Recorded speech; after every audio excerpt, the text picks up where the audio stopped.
À 75 ans, Jean-Louis Trintignant était assis dans une pièce presque nue, où la lumière tombait comme une poussière ancienne sur les objets qu'il n'avait jamais su jeter. On aurait dit que le silence lui tenait compagnie depuis des décennies. Un silence qu'il n'avait jamais vraiment combattu, peut-être parce qu'il l'avait protégé autant qu'il l'avait enfermé. Ce jour-là, pourtant, quelque chose dans son regard semblait prêt à céder, comme si la vérité, longtemps repoussée, avait finalement trouvé son chemin jusqu'à ses lèvres. Il parlait lentement, avec cette voix qui avait traversé des générations de spectateurs, une voix marquée par les pertes, les rôles, les voyages et les absences.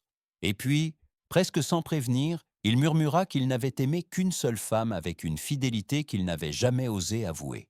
Les années, la gloire, les films, les départs n'avaient rien effacé.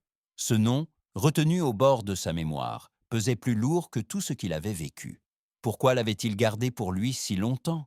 Était-ce par pudeur, par peur, ou simplement par respect pour une histoire que le monde n'aurait pas su comprendre? Ses doigts tremblaient légèrement lorsqu'il effleura une vieille photographie posée sur la table, comme s'il craignait qu'en la touchant trop fort, le passé puisse se briser à nouveau.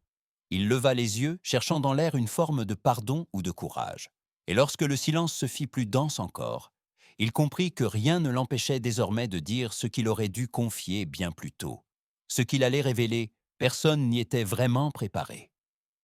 Un vieux micro éteint reposait juste à côté de lui, témoin discret de cette confession que le temps avait trop longtemps retenue. Il y eut un temps où Jean-Louis n'était encore qu'un jeune homme hésitant, marchant dans les rues de Nîmes avec l'impression que le monde s'ouvrait devant lui comme un livre encore vierge. Les pierres chaudes, les façades silencieuses et l'odeur du vent du sud formaient un décor simple, presque timide, mais dans lequel il apprenait déjà à regarder la vie avec une délicatesse qui lui resterait toujours. C'est dans ces années-là qu'il croisa pour la première fois celle dont le souvenir ne s'effacerait jamais. Elle n'avait rien d'extraordinaire en apparence, rien que l'on puisse saisir dans une description ou figer dans une image. Mais il y avait dans son sourire une fragilité douce, une lumière discrète qui semblait lui montrer un chemin qu'il ignorait encore. Il se voyait autour d'un café tiède, d'une promenade imprévue, d'une conversation trop longue pour deux inconnus. Dans ces instants, il découvrit ce que c'était que d'exister à travers les yeux d'une autre personne, d'être vu sans décor, sans rôle, sans masque. Il gardait d'elle un son de voix, un geste, une manière de tourner la tête comme si chaque seconde pouvait s'envoler. Rien n'était encore certain entre eux. Tout était matière à trembler, comme si le simple fait de tomber amoureux risquait de tout renverser. Mais l'émotion naissante, fine et presque douloureuse, s'imprima en lui avec la force de ce qui ne s'oublie jamais. Puis vint ce jour où elle dut partir, laissant derrière elle une lettre jamais terminée, le coin d'un billet de train froissé, et une odeur de pluie qui ne s'évapora qu'après des années. Ce départ, silencieux et sans drame, laissa en lui une cicatrice si calme qu'on aurait pu la confondre avec de la nostalgie. Ce soir-là, il ne savait pas encore que cette première perte deviendrait la mesure de toutes les autres. Les années qui suivirent portèrent Jean-Louis loin des rues paisibles de son adolescence. Paris l'appela comme elle appelle tous ceux qui rêvent de théâtre, et il répondit, presque malgré lui, avec l'ardeur de ceux qui ne savent pas encore ce qu'ils vont perdre en chemin. Les salles répétaient son nom de jour comme de nuit, les affiches s'emplissaient de son visage, et les metteurs en scène voyaient en lui cette combinaison rare de fragilité et de force qui saisissait le public avant même qu'il ne parle. Les couloirs des studios, l'odeur des projecteurs chauffés, les pas précipités des techniciens formaient une nouvelle géographie où il apprit à marcher sans laisser paraître qu'il se sentait souvent étranger à tout cela. Quand il entrait sur un plateau, les conversations s'éteignaient d'un souffle. Les regards se tournaient vers lui. Et pendant une seconde, il croyait toucher ce que tant d'autres poursuivent toute leur vie, la reconnaissance.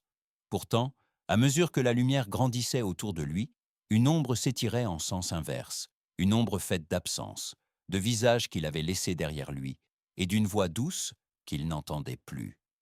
Le public applaudissait avec une ferveur presque irréelle. Les salles vibraient sous l'émotion qu'il savait provoquer. Mais lorsqu'il quittait la scène, la porte coupe-feu se refermait derrière lui avec un bruit qui semblait trop lourd pour un homme seul. Dans ces instants suspendus, il sentait le vide remonter du sol jusqu'à sa poitrine, un vide que ni les prix, ni les interviews, ni les voyages ne parvenaient à combler. Il offrait au monde des émotions immenses, mais il n'avait plus personne à qui offrir les siennes. Parfois, au détour d'un tournage, une silhouette, un rire, un parfum, lui rappelaient celle qu'il avait connue autrefois. Ce n'était qu'une seconde, un éclair qui ne dure pas, mais dans cette seconde, toute la façade de sa célébrité semblait se fissurer.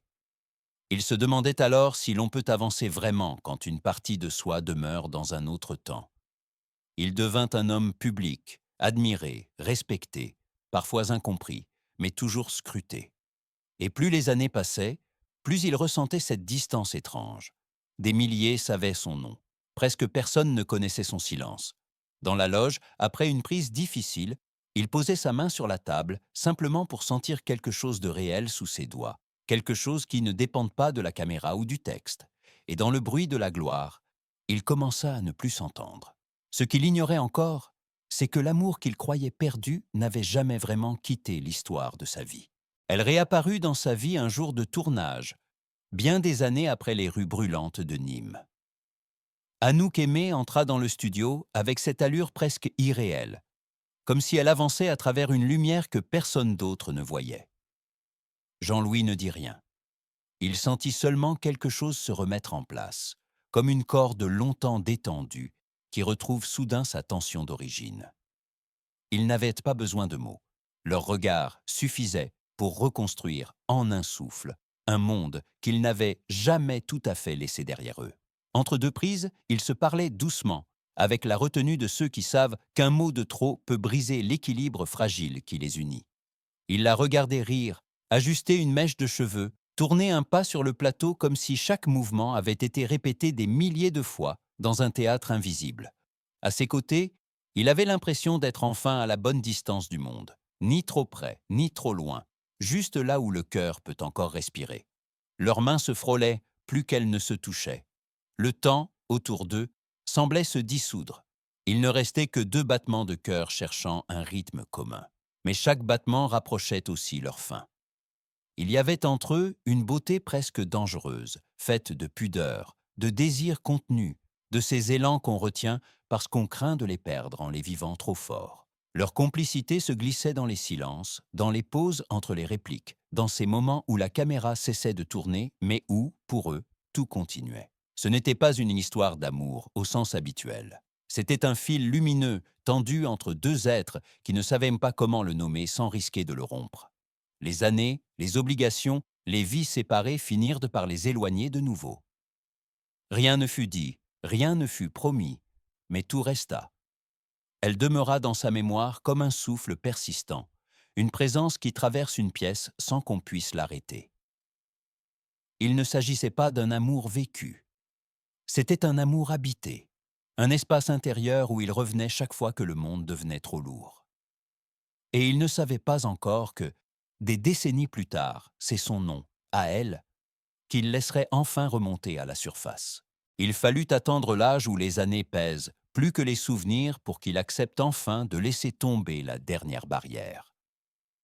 Dans une interview rare, donnée presque à contre-cœur, Jean-Louis laissa planer quelques secondes de silence avant de prononcer ce que le monde n'attendait plus de lui. Il regardait le sol, comme si les mots risquaient de se dissiper avant même d'être entendus. Puis sa voix, adoucie par le temps, s'éleva à peine. Il y a eu quelqu'un que je n'ai jamais vraiment oublié. Le journaliste ne posa pas de questions. Il comprenait qu'il assistait à quelque chose de fragile, un instant que l'on ne force pas. Jean-Louis inspira longuement, comme un homme qui revient d'un long voyage et qui hésite à poser le premier pas sur la terre ferme. Les souvenirs remontaient par vagues, non pas avec violence, mais avec cette douceur implacable qui vous rattrape quand la résistance n'a plus de raison d'être. Vous savez, Anouk Aimée a été, peut-être, oui sans doute, l'amour que je n'ai jamais su vivre et que pourtant je n'ai jamais cessé de porter. Les mots n'étaient ni théâtraux, ni calculés. Ils semblaient surgir d'un endroit où il n'avait plus mis les pieds depuis des années. Il évoqua leur complicité silencieuse, La manière dont elle marchait en ajustant légèrement l'ourlet de son manteau, l'éclat discret de ses yeux sous les projecteurs, et cette impression, toujours la même, qu'elle était la seule personne à qui il pouvait confier ce qu'il n'avait pas le courage de dire à personne d'autre. Il parlait en phrases lentes, ouvertes, comme s'il redessinait le contour d'un visage dont il craignait parfois d'avoir oublié les traits. On a fait semblant d'être des personnages, disait-il, mais c'était nous, au fond. C'était notre façon de nous dire ce qu'on n'osait pas vraiment formuler. Puis il ajouta, d'une voix presque imperceptible, « Je crois qu'elle le savait ». Un silence lourd tomba dans la pièce, un silence qui n'était plus une barrière, mais une délivrance. Il releva les yeux, et dans ce regard, on aurait pu lire à la fois la gratitude, le regret, et ce soulagement étrange qui naît quand la vérité cesse d'être un fardeau. C'était un aveu sans spectacle, sans drame, juste un pont lancé entre ce qu'il avait été et l'homme qu'il devenait en le disant. Une vérité qui, enfin, cessait de lui appartenir. Et c'est dans ce souffle apaisé qu'il comprit que la suite de sa vie ne serait plus qu'un lent retour vers la lumière. Les dernières années de Jean-Louis furent faites de calme et de gestes mesurés, comme si le temps lui-même avait décidé de ralentir pour ne pas effaroucher le peu de force qui lui restait. Il vivait entouré de livres, de photographies et de silence. Mais ce silence n'était plus celui qui enferme. C'était un silence qui accompagne, un silence paisible, presque reconnaissant d'avoir enfin été entendu. Il disait parfois qu'aimer, ce n'était pas retenir quelqu'un, mais accepter qu'il vive en nous d'une manière qui n'appartient qu'au cœur. Et plus il vieillissait, plus il comprenait que certaines histoires n'ont pas besoin d'être vécues dans la lumière pour exister pleinement. Certaines sont faites pour durer en secret, comme une braise sous la cendre, prête à rougir au moindre souffle de mémoire. Les jours se succédaient avec lenteur. Le matin, il ouvrait les volets avec une douceur nouvelle, regardant la lumière glisser le long des meubles comme une visite attendue. Parfois, il trouvait encore la force d'évoquer son passé, non pas avec mélancolie, mais avec cette forme d'apaisement qui naît lorsque toutes les parts de soi sont enfin réconciliées. Dans sa voix, on percevait moins le poids du regret que la gratitude d'avoir connu un amour qu'il avait façonné sans jamais lui appartenir.